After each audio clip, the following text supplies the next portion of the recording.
Hey, it's Aaron from GameEnthus.com, and today we're talking about ramen. Actually, there's an exclamation point, so ramen. No idea why I said it like that. And yes, this is sitting on top of a GameCube. Don't worry about it. It's just like the perfect height, and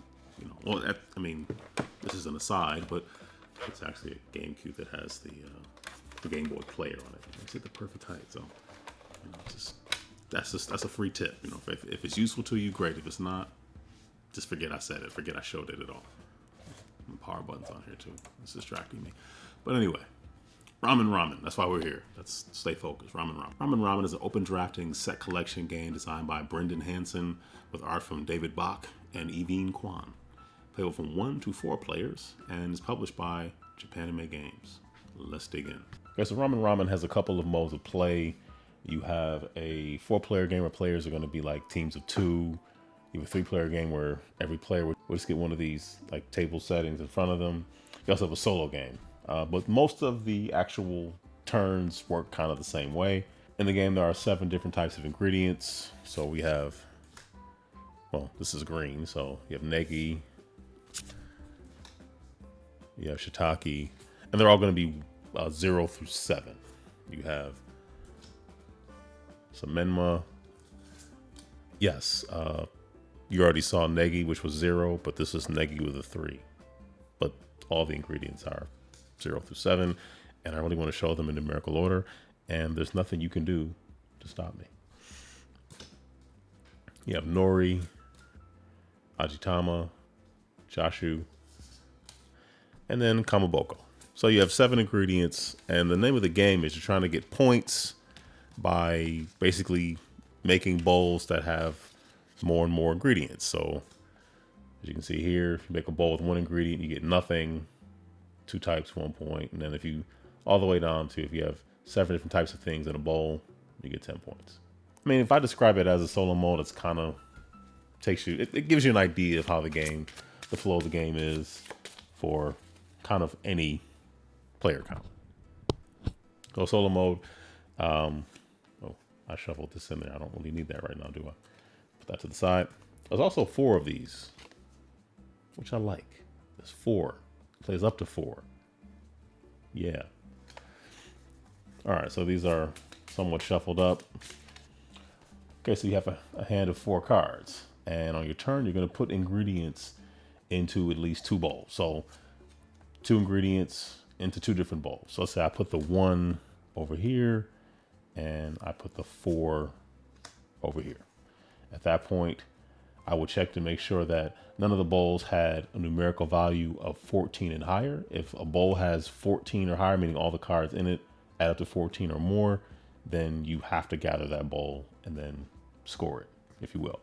Which is why you're trying to have the most different types of things possible. So you get 10 points if you have all 7 ingredients in a bowl. And then you saw if you remember this from like 2 minutes ago, you want more ingredients. It means more points. So the sum of all the points of all the ingredients is looking at. So you check to see if something has more than 14. If it doesn't, then you just take from, this is called the fridge. These 4 cards are called the refrigerator, the fridge. So you take something from the fridge, you replenish it, and then you draw 1 card. So you're back up to 4 for your next turn. On your next turn, you could take the 0, and let's say you put the 0 here. So yeah, I have 4 points here, but 2 cards and 2 different things. So this would score something. And let's say I put the 2 here. I have 2 things here, but 3 points. Well, it adds up to 3, but I have 2 things. So you really want to get low numbers of different things, because then you can get more points for that ball. And then once again, you would draw, replenish, and then go back up. And that's kind of how it works. And you just keep doing that. So, so maybe I put 3 here. It's a nice low number. And then I do. So now this is up to 7. And then I would maybe go for this 2, replenish that, draw 1 up. And then I put the to here, and you see I have 5 through 7, so numbers are getting a little bit larger. So I put this here. Now this is up to 9. This is up to 8. So you're just trying to fit as many different ingredients as possible into each bowl. So kind of playing a what can I get away with kind of game. All right, so now this one is up to 12. So we're getting there. You're drawing from the fridge based on what's in it and what you already have in these bowls, or if you're playing different modes, what you have in your one bowl. But like I said, the solo is similar to how the game plays. It's just some slight differences for with a higher player count. I probably want to get this 4, so I can put this 4. I could finish this off. I have to have 5, but I can put this one in here too. So you have options. Yeah, see, the 7 is that's not going to help me, but I guess putting a larger number in something that's finished always kind of makes sense to me. So this is at 7 right now. So if I did this one, that would be 13. So it's getting pretty close to getting finished off. This one is at 12. So I could just do that, and then that's done. That's 18. So that's 14 or higher. So I would take this and then just kind of put it to the side. And I kind of stack mine like a book. I don't know if the rules show that or not. I kind of make mine look like books and spades, but that's just me. You can do what you feel. That's just me. And let's see. I probably take I probably want to take this 5 just to get something else in there. And there we go. So now this bowl is empty and the cycle continues. And you do that. At the end of the game, you would score all of your bowls. That's why I said you would just kind of keep them and stack them like, you would stack them sort of like, books and spades, or, do something so you can differentiate the bowls. And you would score your bowls up in the competitive game. If you have the most points, you win. Yay. In a solo mode, you're trying to hit a particular threshold.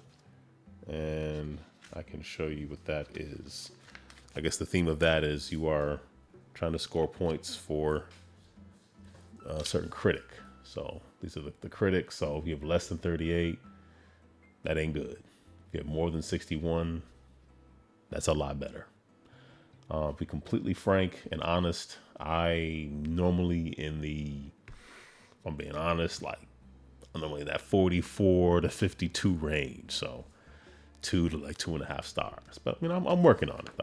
I'm getting there. I'm improving. And that's the whole point of life, is getting better. Hopefully. So yeah. So that is Ramen. So my thoughts on Ramen. I like Ramen. I played it more solo than multiplayer. I think it's just the perfect puzzle of sort of the push your luck, trying to see how many bowls of ramen can I make with as many ingredients as possible? Can I get that, was it 6 or 7, ingredient, ramen? Can I make that happen? And I think it's just fun. It's something that I actually play sometimes at work. If I'm eating my own lunch, I'm just eating a sandwich or whatever I have, or leftovers I brought in. I'll pull out ramen and play a round or two. I'm good to go. And it's fun solo. It's just a fun game. It is like the perfect sort of, hey, we have 15-20 minutes. Let's do this. Let's play this game. That's what it's a small box. It's not a whole lot in it. If you saw them, stuff's just falling out. But you can throw everything into an even smaller bag and just you're good to go. It's good at what it does. So that's Ramen. Aaron recommends, Aaron digs, Aaron likes. It's a fun game. That's it. All right. I'm getting hungry. I'm going to get a bite to eat. So take care. Stay safe. Be blessed.